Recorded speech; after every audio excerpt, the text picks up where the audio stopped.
What is going on, everybody? We are back with Major League Baseball, or are we?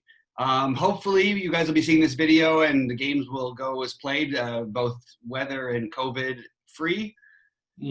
Like Sheets was saying pre-show, like it feels like we never left, guys. Like we're here, we're ready to do it. I'm pumped today. I'm all excited. We got golf going, we got baseball, we got basketball hopefully coming back in a week, and it's just like all of a sudden you hear Soto's out and there's word spreading that what about the team, and it's just a scary business. Sheets, what are your thoughts? Sort of, we'll get into the slate, like actually about from a DFS perspective, but what are your thoughts overall right now? You know what? We spent 3 freaking months, like, talking about freaking COVID and whatever.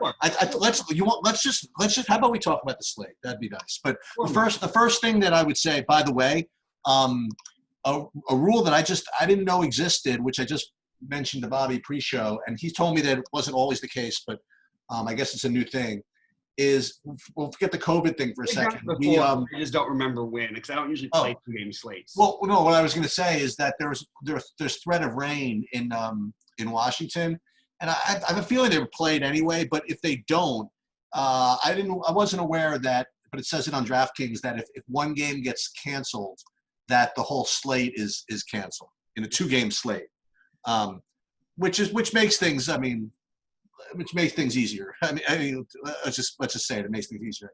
Now, I don't know. I mean, if the game gets canceled due to COVID, if that. All right, let's talk about the slate. We'll talk about baseball. First of all, I would say that my normal comments, which we mentioned in a previous show, was it's a 2-game slate. We've waited forever for baseball. I mean, you could wait another day, and if you wanted to. I mean, it is a 2-game slate with very difficult to be different. And I know everybody's waiting to jump out of the gate and play baseball and just fire it up. But, don't go nuts. Now, again, as I mentioned to Bobby, do as I say, not as I do. With that said, I mean, we're firing, okay? We just waited too long to not fire just because it's the right thing to do. Okay, sometimes you just got to do what feels right. And I'm playing. I don't care I don't care who's out for COVID. I don't care who's playing who. I don't care what Johnny Cueto is pitching, whatever. I'll find a way to play. It's just been too long, man. But the one thing I will notice, again, for those of you that haven't played, obviously no one's played baseball. Actually, I don't know if any of you play Korean baseball, whatever.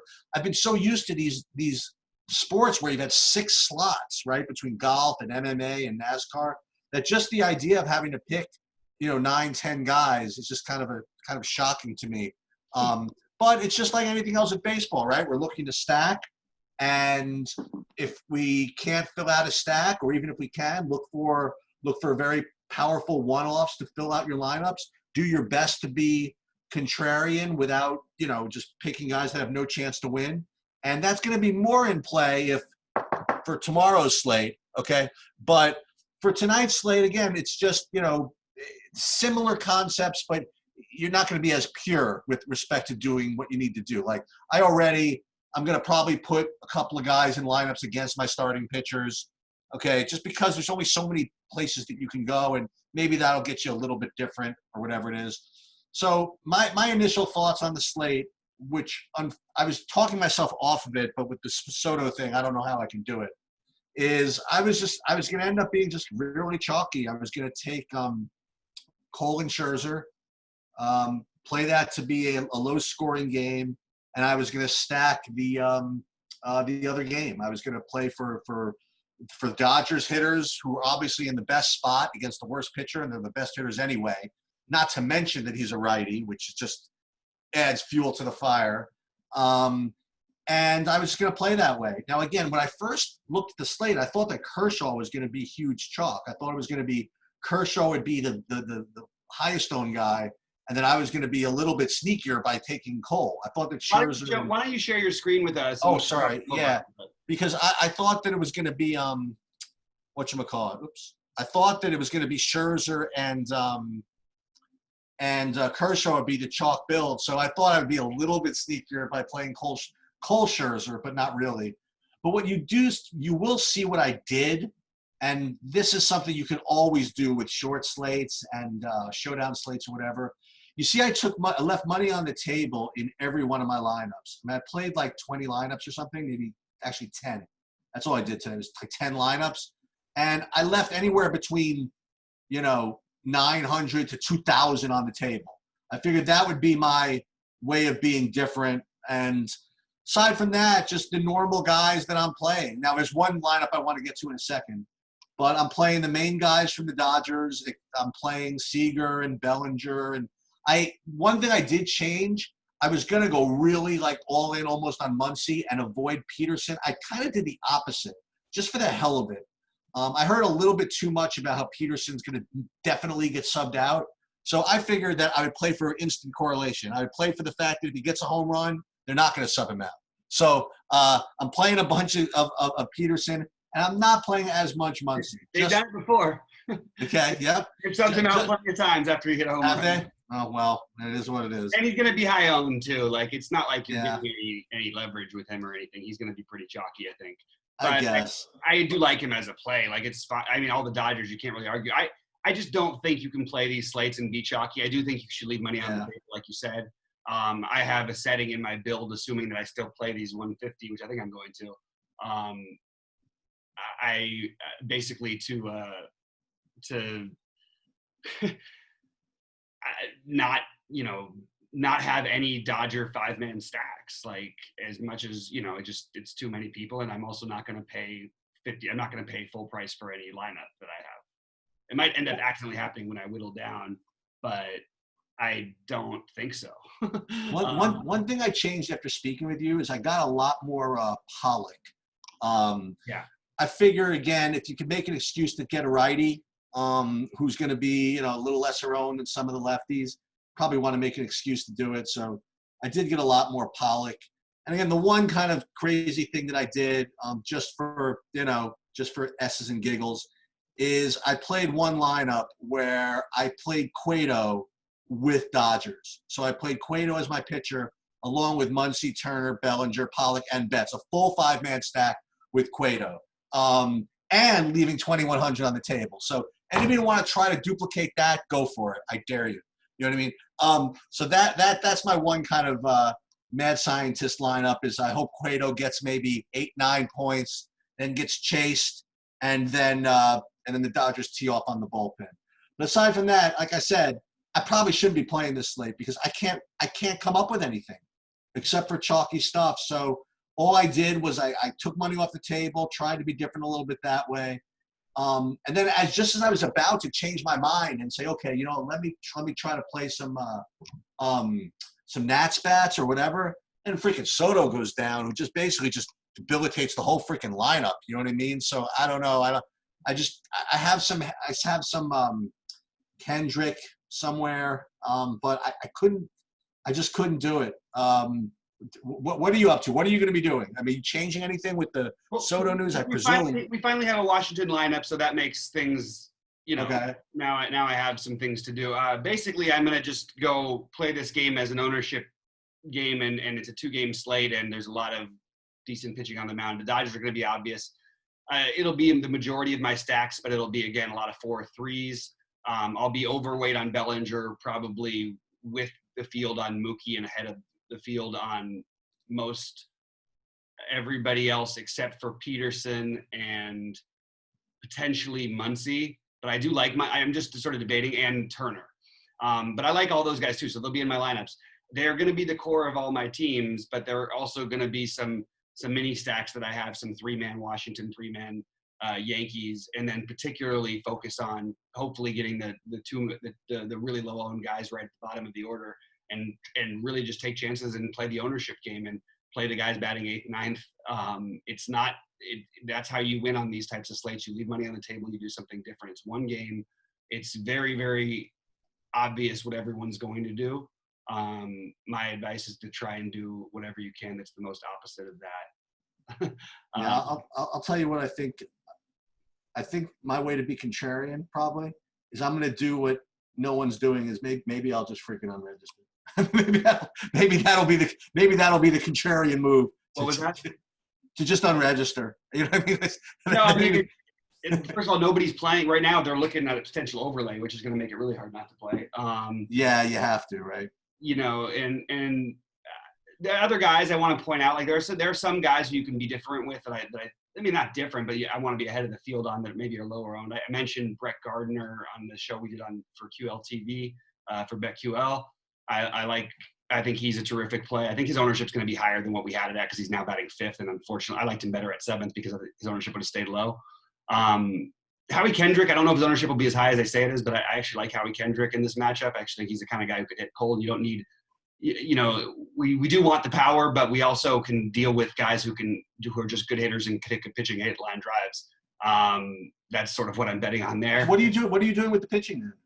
So pitching is pretty obvious that everybody, you're going to get all these guys pretty high owned. Oddly, Cole being the lowest of them. I think that's going to change with all the projections very, very soon. If it doesn't, you just play more Cole than you do the other guys and figure out the price thing later. I don't think you'll run into any issues on DraftKings. But I think that with Soto out, I think that Cole's ownership's going to go up. And also you've got cheaper other bats you can use in there that we didn't know about even for the Yankees, like Tristan Wade at 2.8 batting ninth. Who's going to be low. Like there's just different ways you can do it to get Cole in. So I would advise starting to go more that route. And I would say try to play a little bit of Cueto just to have different lineups. And it's really hard to get 1 out of 4 pitchers at less than maybe 10% even.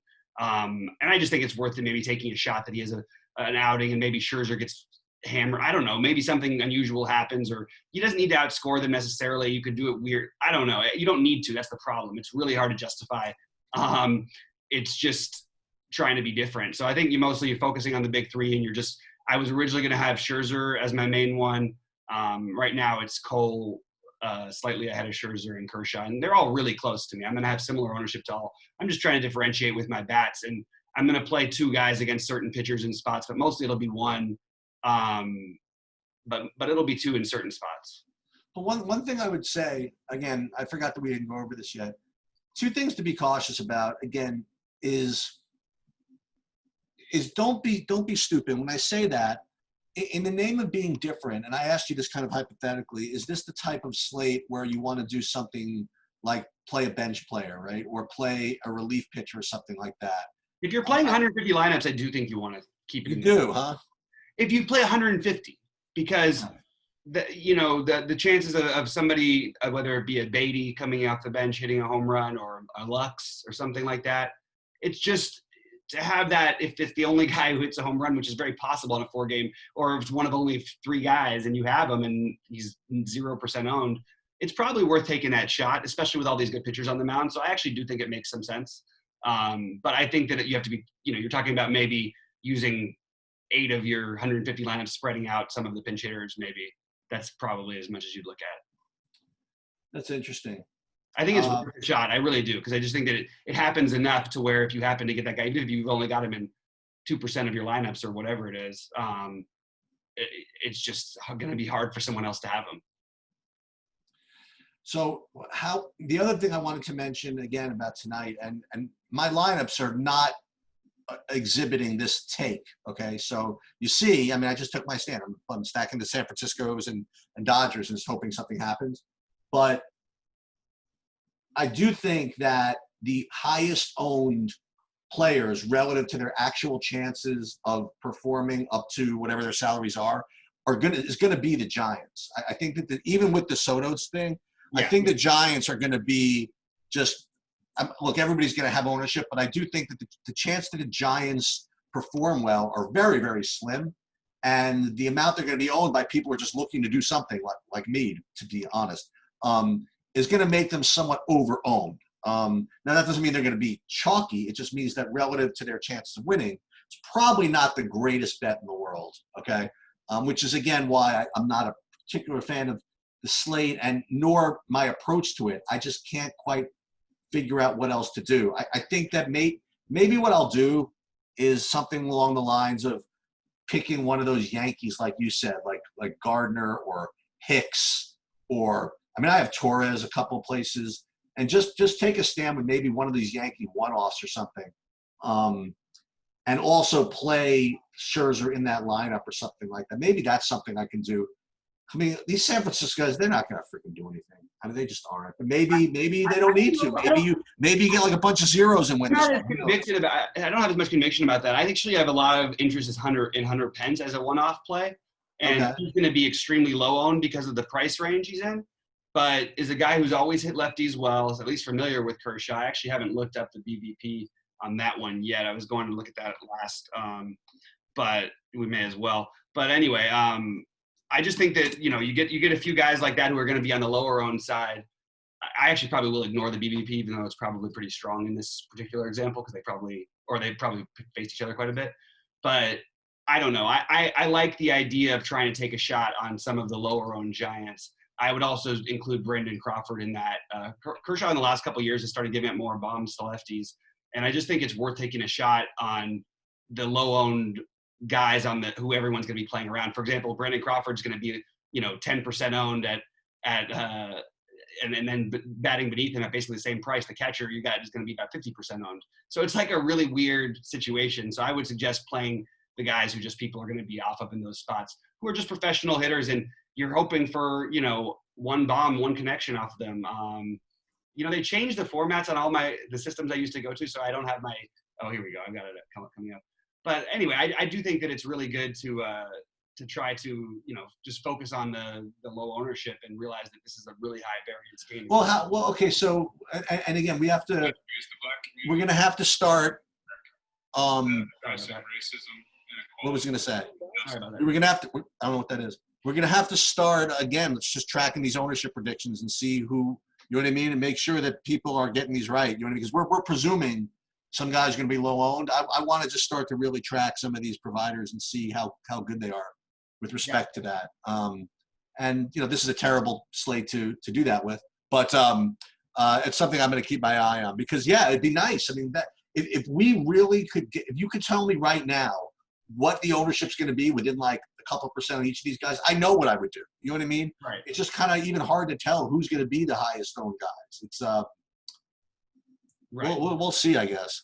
Right. So just, for clarification, like Hunter Pence is 18 for 89 off of him, which is not all that impressive.